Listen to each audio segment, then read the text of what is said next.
The card felt heavier than paper had any right to be. It lay on the pristine linoleum like a drop of ink on a hospital sheet. Matte black, thick, and dangerous. I shouldn't have touched it. My side of the room was a grid of sterilized precision, but this object sat just across the invisible border. It was engraved, expensive, and radiated a heat that had nothing to do with the radiator.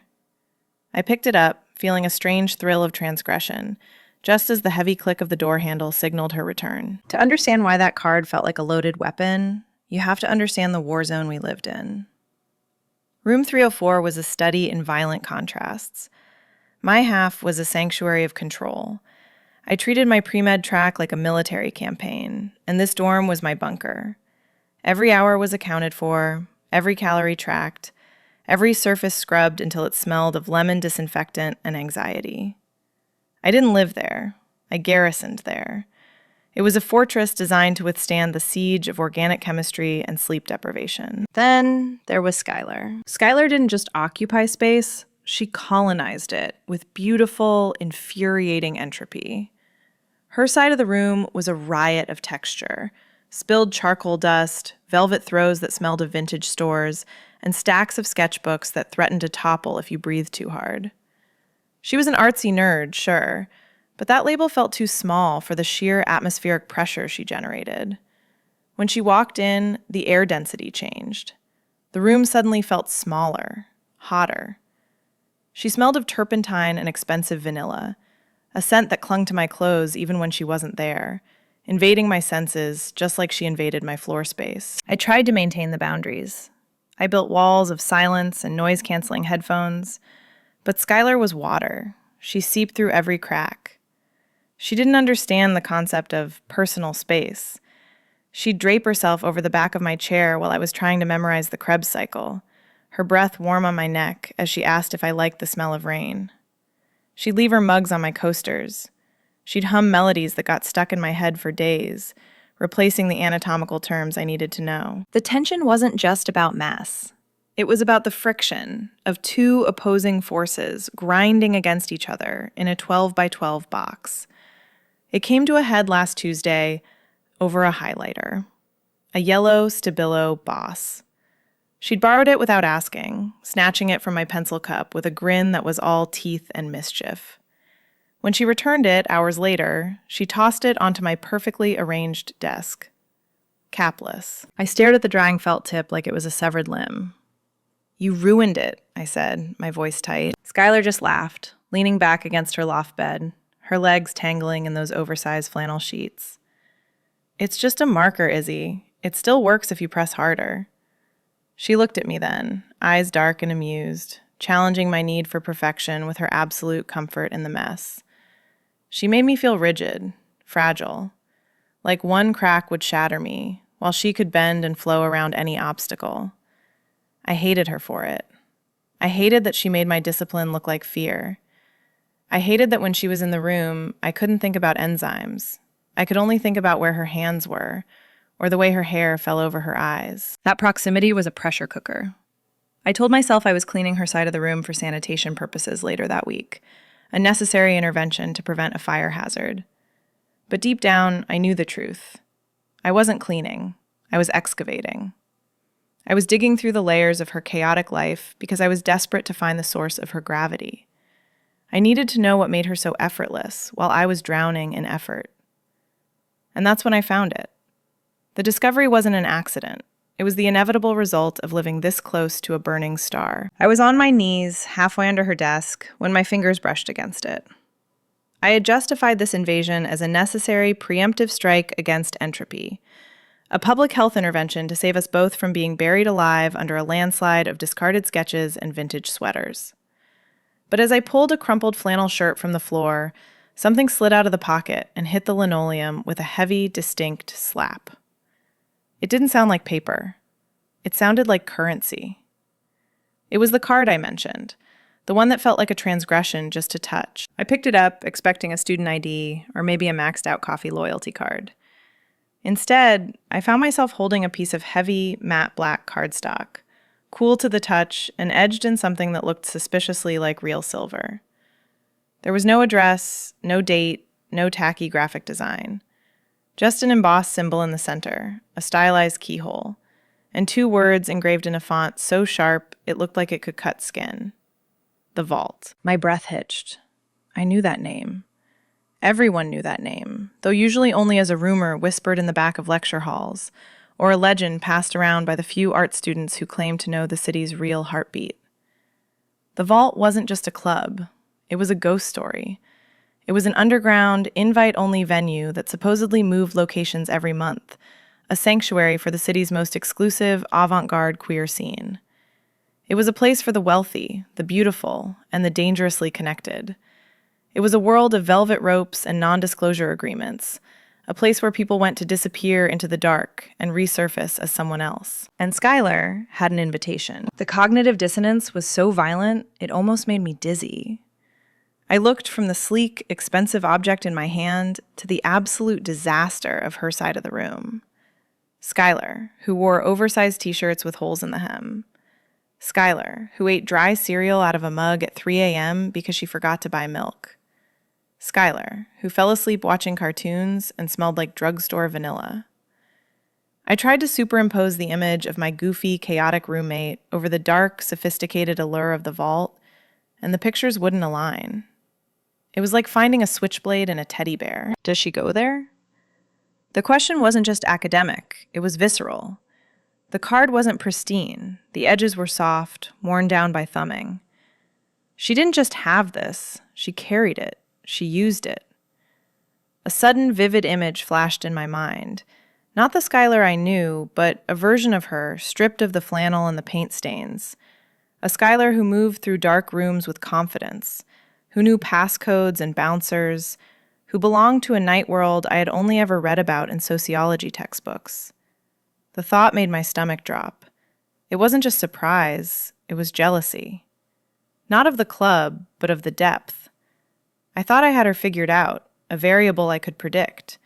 But she was an iceberg, and I was staring at the waterline, realizing for the first time how deep the dark water actually went. I was so lost in the revelation, turning the black card over and over in my fingers like a talisman, that I didn't hear the footsteps in the hall.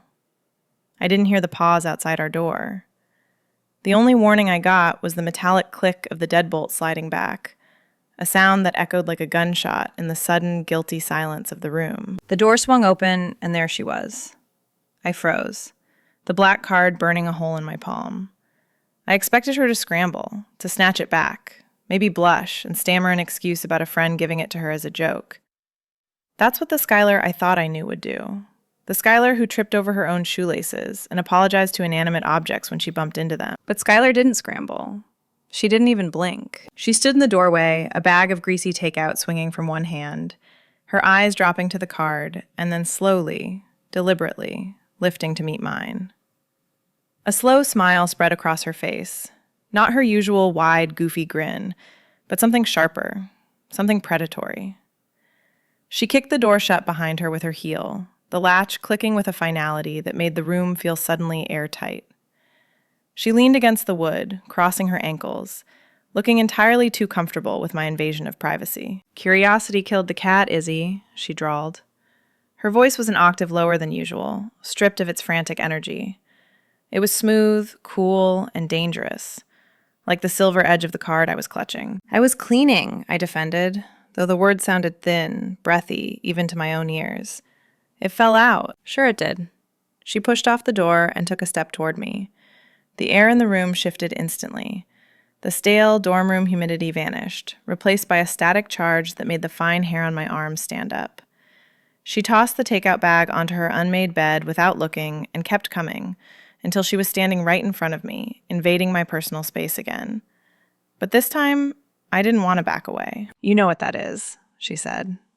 It wasn't a question. "It's an invitation," I whispered, my throat dry. "It's a key," she corrected.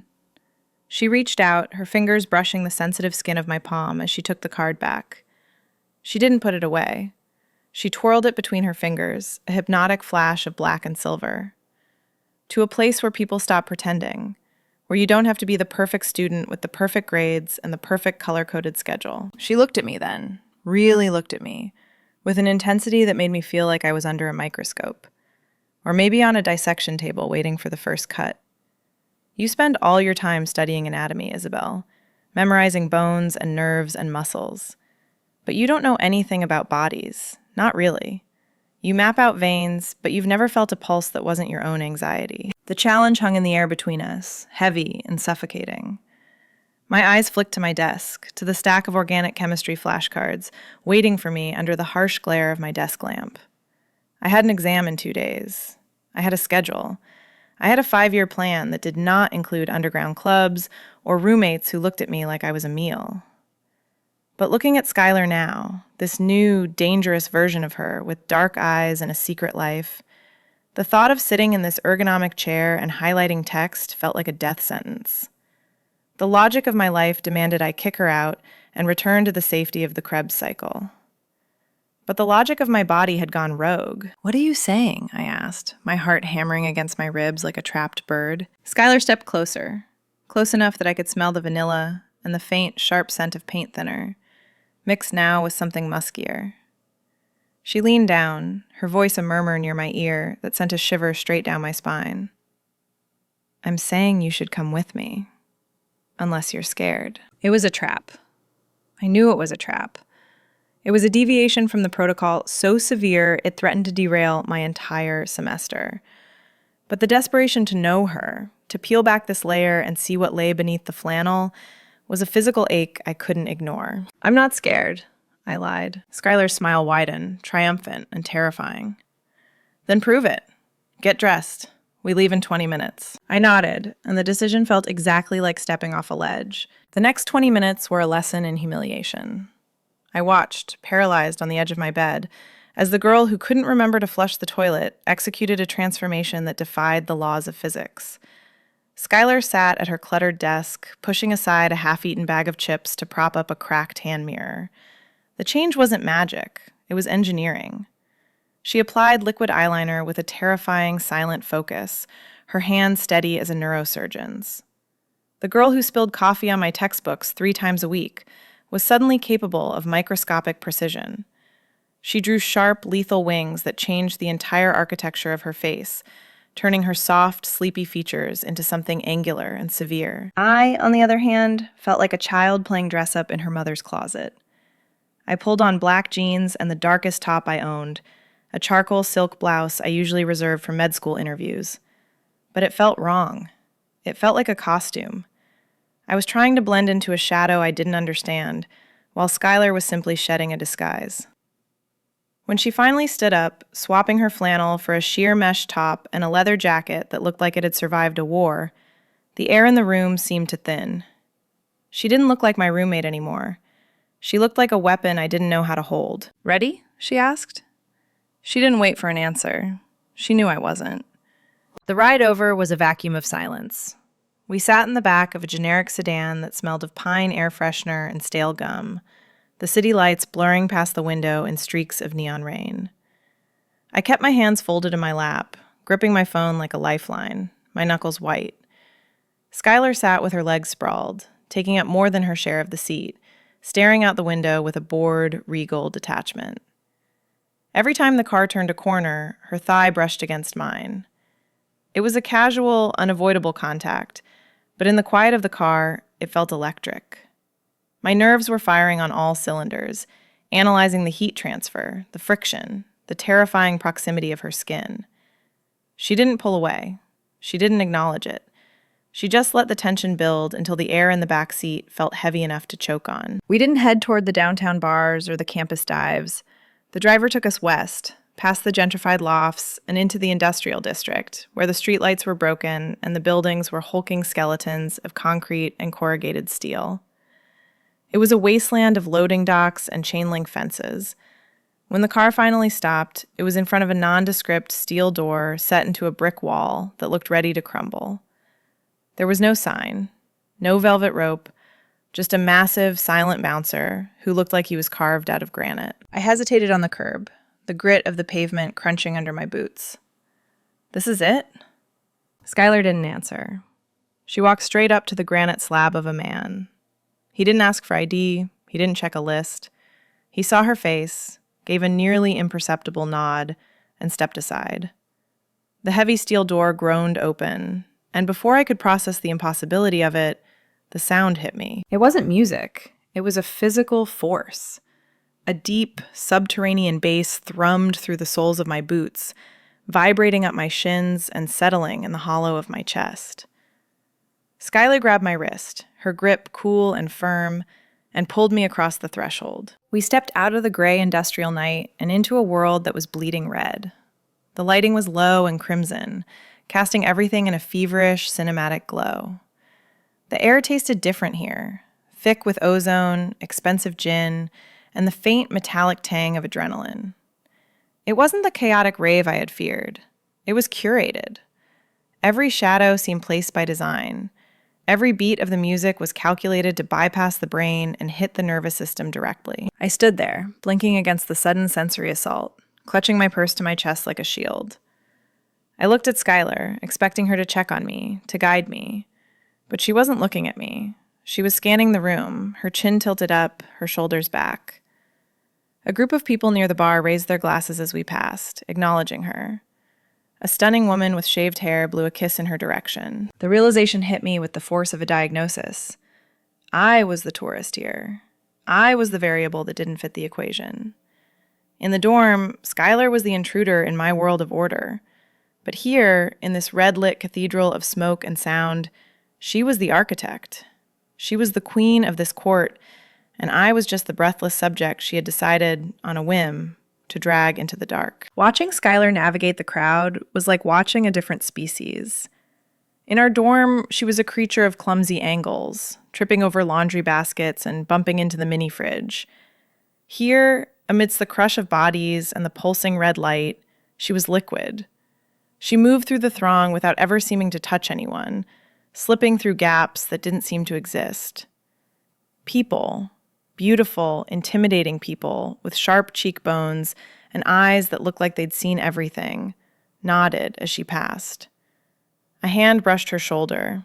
She caught it, squeezed, and kept moving without breaking stride. She didn't just know these people. She held gravity here. I, on the other hand, was drowning in her wake. The room was a sensory assault that my neatly categorized brain couldn't process. The bass wasn't just sound. It was a physical arrhythmia in my chest, rewriting my heartbeat to a tempo I couldn't sustain. The air was thick, heavy with the sweet scent of clove cigarettes, expensive perfume, and the damp heat of 100 bodies moving in sync. I tried to catalog the variables, exit signs, crowd density, potential fire hazards, but the data wouldn't hold. My thoughts were fracturing under the weight of the noise. I felt untethered, a satellite spinning wildly out of orbit, about to be crushed by the pressure of a planet I didn't understand. I must have stopped walking, paralyzed by the chaotic input, because suddenly the distance between us vanished. Skylar didn't turn around. She just reached back. Her hand found the small of my back, not a grab, but a placement. Precise, deliberate. Through the thin silk of my blouse, her palm felt like a brand. The heat of her skin seared through the fabric, grounding me instantly. It was a touch that claimed ownership. It said, "You are with me." The panic didn't leave, but it changed frequency. It shifted from the terror of being lost to the terror of being found. She applied the slightest pressure, guiding me forward, and for the first time in my life, I didn't check the map. I just followed the heat. She steered us to the bar, a slab of backlit onyx that glowed like a dying ember. The bartender, a woman with silver rings on every finger, slid a drink toward Skylar before she even asked, something clear and sharp over a single cube of ice. Skylar pushed it toward me. "Drink," she said. It wasn't a suggestion. I took a sip. It tasted like juniper and smoke. "Everyone knows you," I said, my voice barely audible over the thrum of the music. Skylar leaned in. The proximity was dizzying. Her lips hovered inches from my ear, and I could feel the warmth of her breath against my neck. "I told you, Izzy. This is where we stop pretending." "What are the rules?" I asked, my eyes darting around the dark corners where shadows merged and separated. "Just one," she murmured, her voice dropping to a frequency that vibrated in my spine. "You watch. You feel. You don't analyze." Her hand slid from my back to my waist, her thumb pressing into the curve of my hip bone. Nobody here cares about your GPA. They only care about what you want. I don't know what I want, I confessed, the alcohol burning a path down my throat. Skylar pulled back just enough to look me in the eye. Her gaze was heavy, lidded, stripping away my academic defenses. Liar, she whispered. You want to lose control. That's why you're vibrating. She was right. My hands were shaking. Not from fear, but from a kinetic energy I had no outlet for. The DJ shifted the track, the frantic beat dissolving into something slower, heavier, a rhythm that ground against the floorboards. Skylar didn't ask. She took the glass from my hand, set it on the onyx counter with a sharp clink, and laced her fingers through mine. Come on, she said. Where? The deep end. The dance floor wasn't what I expected. I had anticipated chaos. Flailing limbs, spilled drinks, the frantic energy of people trying too hard to forget Monday morning. But the vault didn't do frantic. The DJ dropped the tempo into a slow, grinding rhythm that felt less like a song and more like a heartbeat under stress. The bass was heavy enough to rattle my teeth, dragging the crowd into a synchronized, hypnotic sway that felt more like a ritual than a party. Skylar didn't ask for permission. She just stepped into my space, collapsing the distance between us until the air itself felt compressed. In our dorm room, 12 inches was a violation of the treaty. Here, 0 inches was the baseline. She slowly turned to face me, and for a second, I froze. This was the girl who wore dinosaur pajamas. This was the girl who hummed off key while brushing her teeth. But in the crimson dark, with the bass thrumming through the floorboards, those versions of her evaporated. She placed her hands on my hips. It wasn't a tentative touch. It was an anchor. Her fingers splayed over the silk of my blouse, burning through the fabric, mapping the bone structure I'd spent so many hours memorizing in textbooks. But anatomy couldn't explain the way my breath hitched when she pulled me closer. It couldn't explain the sudden, terrifying liquefaction of my knees. Relax, she whispered, her voice barely rising above the music. Stop thinking. I can't, I breathed back, my hands hovering uselessly at my sides before finally, tentatively, settling on her shoulders. I don't know the variables. There are no variables, she murmured, leaning down until her forehead rested against mine. Just friction and heat. We moved together, not really dancing, just swaying in the heavy, red-lit dark. It was the physics of proximity, 2 bodies orbiting a shared center of gravity. Every time her thigh brushed against mine, a jolt of electricity arced through my nervous system, frying the logic circuits I relied on. The tension wasn't in the contact. It was in the restraint. It was the almost.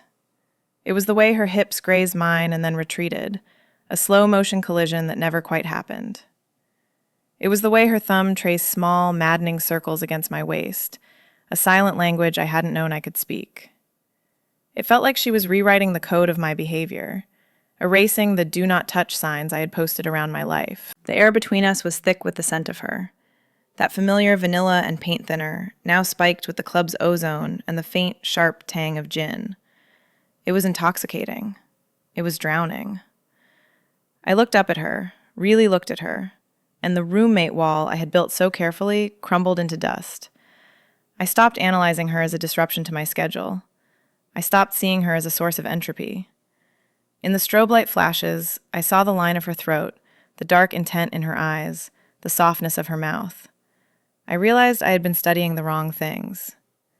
I knew the names of every bone in the human body, but I didn't know what it felt like to have someone's pulse hammering against my own. She leaned in, her lips hovering inches from mine. The crowd blurred into a smear of red and shadow. There was only the heat of her breath, the weight of her hands, and the terrifying realization that if she kissed me right now, I wouldn't push her away. I would pull her closer. I would let the chaos in. I would let it ruin me. Isabel, she said, and my name sounded like a prayer in the dark. But she didn't bridge the gap. She held the moment, stretching the tension until it snapped, leaving me breathless and aching in the void. Then, with a soft, knowing smile, she pulled back. The song ended, the spell held, but the night was over. We retreated, not fleeing, but escaping the fire before it completely consumed us both. The silence inside the car was deafening, heavier than the bass that had rattled my ribs only minutes ago. Outside, the city blurred into streaks of wet pavement and neon, but inside the cabin of the Uber, the air was thick enough to choke on. The adrenaline that had sustained me, that synthetic, thumping courage, was metabolizing fast, leaving behind a shivering, raw nerve clarity.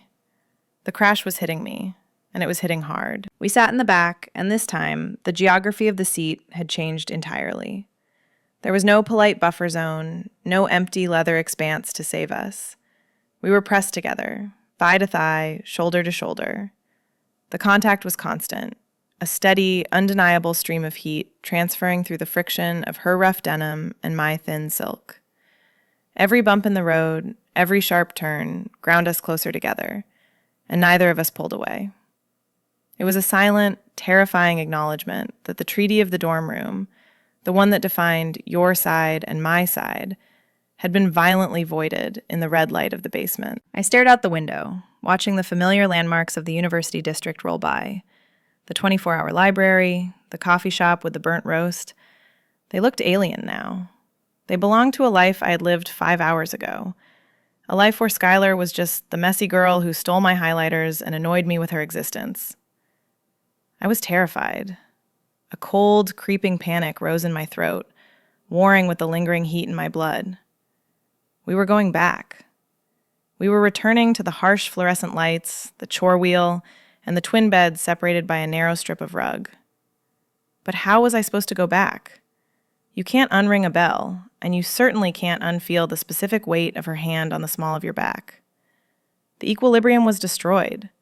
The ecosystem of room 304 relied on us being opposites, matter and antimatter.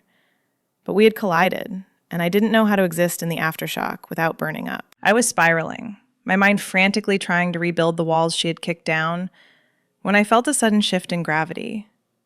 Skylar let out a long, ragged exhale, a sound that wasn't seductive or guarded, just exhausted. Then she dropped her head onto my shoulder. It wasn't a calculated move. It wasn't the predatory grace she had worn in the club. It was heavy. It was human. Her hair tickled my jaw, smelling of smoke and sweat and that persistent, disarming vanilla. The weight of her head against me felt infinitely more dangerous than the grinding on the dance floor.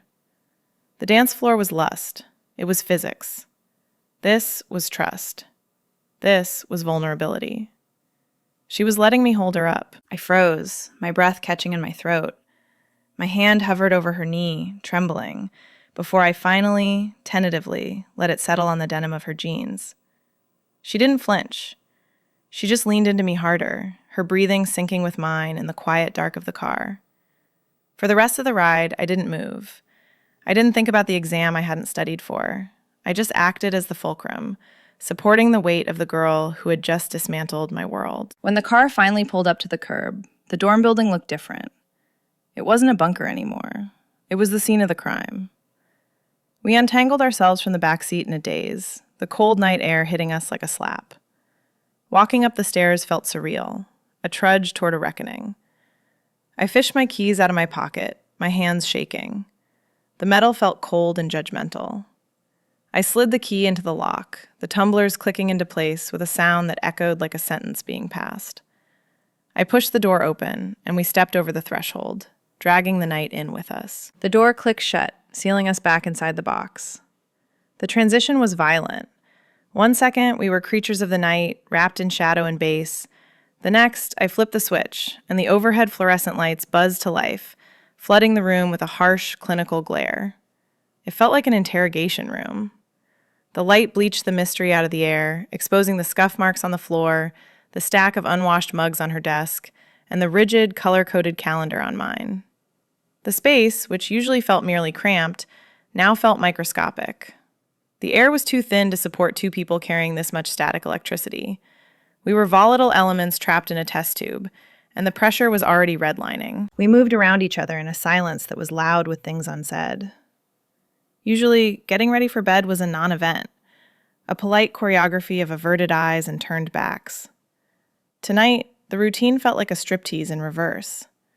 We were dismantling the armor we had constructed for the world outside.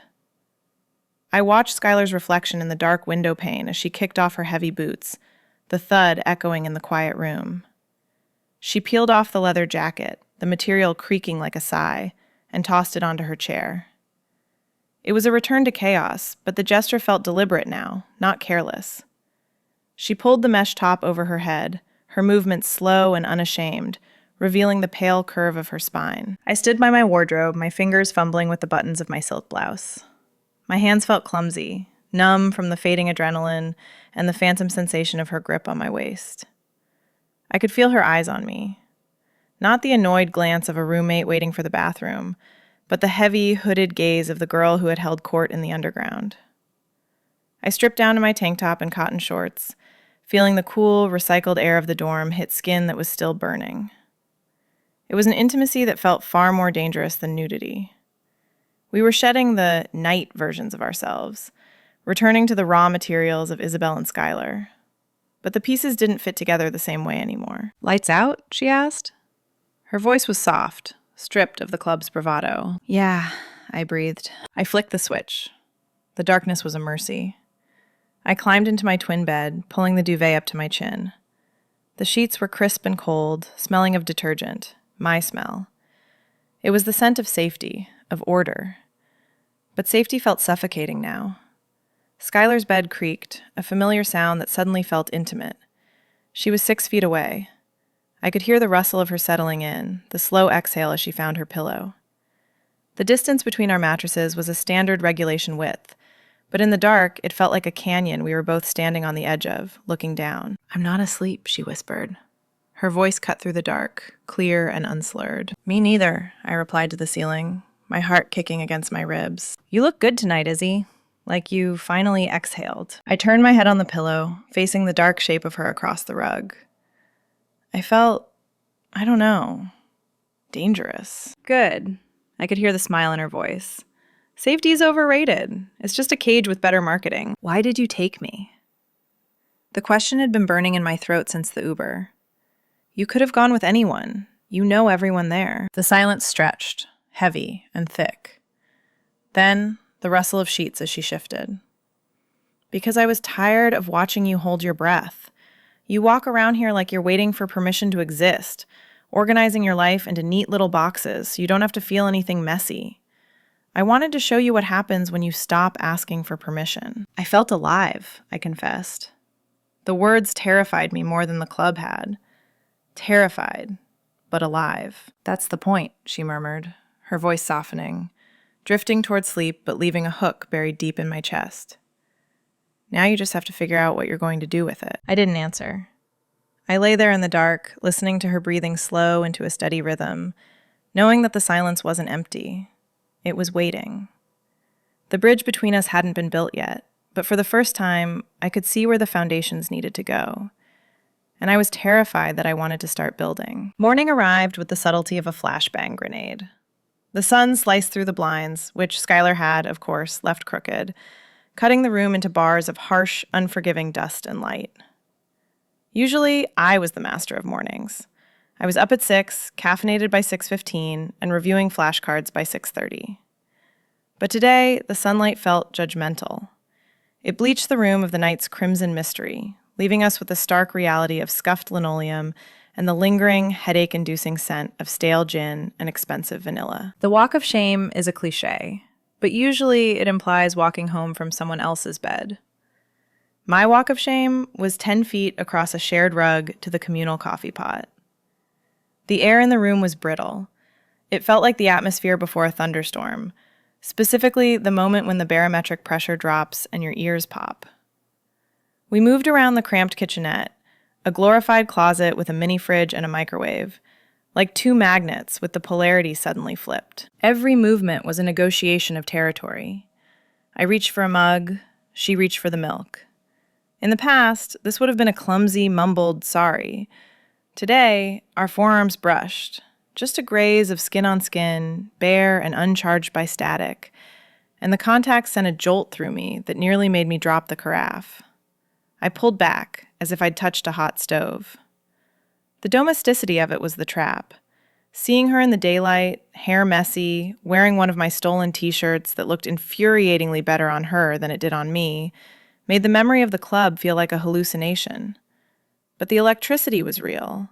It wasn't a collision. It was a circuit closing. She didn't apologize. She just looked at me over the rim of her mug, her eyes puffy but sharp, tracking my retreat with a terrifyingly calm curiosity. We tried to retreat to the safety of the script. I sat at my desk, my back rigid, opening my organic chemistry textbook to chapter 14. Stereochemistry. Isomers.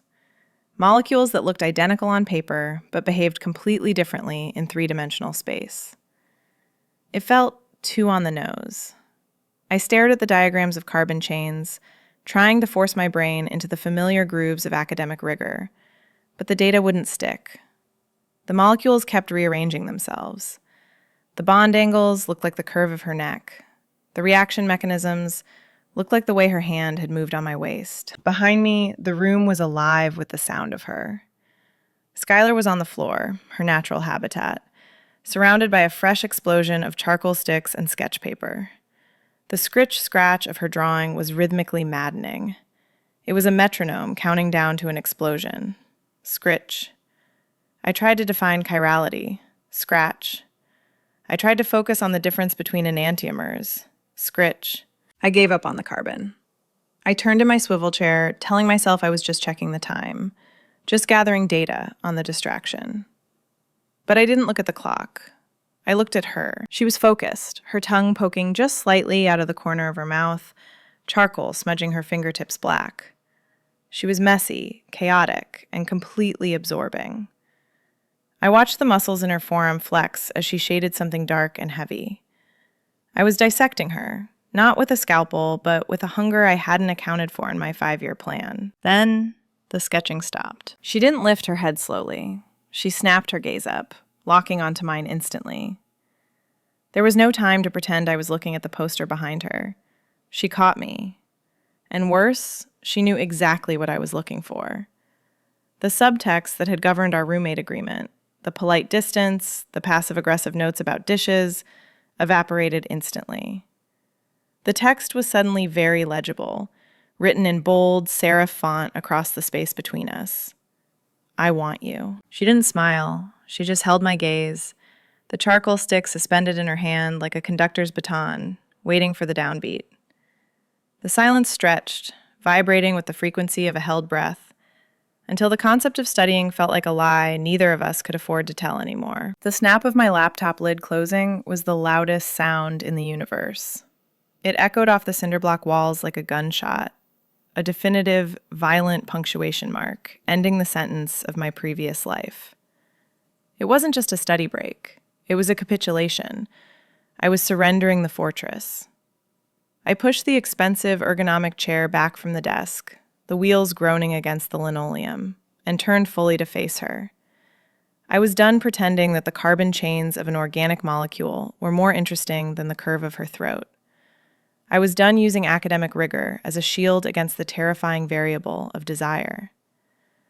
The silence that followed was heavy, pressurized, waiting for a spark to ignite the gas leak we had been living in for weeks. Skylar didn't smile. She didn't offer a quip or a tease to break the tension. She treated the moment with the gravity it deserved.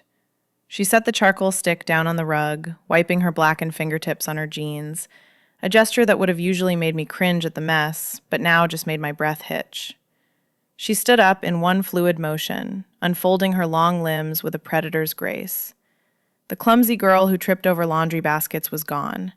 In her place was the woman who had navigated the red-lit underground with royal confidence.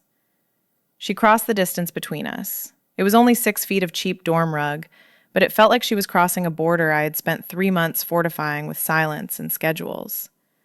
She moved with a slow, deliberate intent that mirrored my own need for order, yet the result was pure entropy. She stopped in the space between my knees, invading the sanctuary of my personal bubble without hesitation. She smelled of graphite dust, stale coffee, and that maddening, pervasive vanilla. Up close, I could see the smudges of charcoal on her cheekbone, a war paint of her own making. The air around us thickened, charged with the same static that had nearly suffocated me in the Uber, But this time, there was no base to hide behind. There was only the hum of the mini fridge and the thundering of my own heart. She reached out. Her hand was cool, stained with the evidence of her art, and when she touched me, I flinched. Not away, but into her. She cupped my cheek, her palm rough against my skin, her thumb tracing the sharp line of my jaw with a reverence I usually reserved for sterile instruments. It was a claim. It was a question. "Are you done hiding?" she asked. Her voice was barely a whisper, but it carried the weight of a judgment. It wasn't an accusation. It was an invitation to step off the ledge. "I can't hide from this," I admitted, the words scraping my throat. "I don't have a protocol for you." "Good," she breathed against my lips. "Then improvise." She didn't wait for me to agree. She leaned down, closing the final inch of distance, and the kiss wasn't the chaotic collision I had feared. It was precise. It was devastating. It was the only logical conclusion to the equation we had been writing since move-in day. Her mouth was soft, tasting of coffee and patience, but the underlying demand was absolute. I stood up, kicking the chair away, my hands finding purchase in the soft cotton of her t-shirt, my t-shirt, and pulling her closer until there was no air left between us. The kiss deepened, shifting from a question to an answer, unraveling the tightly wound coil of my control. It wasn't just physical. It was an exorcism of every rule I had ever followed. I realized, with a jolt of terrifying clarity, that the secret I had been so desperate to uncover wasn't the underground club or the black card. It was this. It was the desperate, starving need to be ruined by her hands, to let her rewrite every law of physics I thought I knew. The dorm isn't a bunker anymore. It's a sanctuary. I study enzymes on the couch while Skylar sketches my profile, balancing my rigid order with her beautiful chaos. We still visit the vault, slipping into that red-lit dark together, but the desperation has shifted form. It is shared now. I realize precision means nothing without passion. If you found freedom in the place you least expected, subscribe for more stories. Tell me in the comments, what secret would you keep?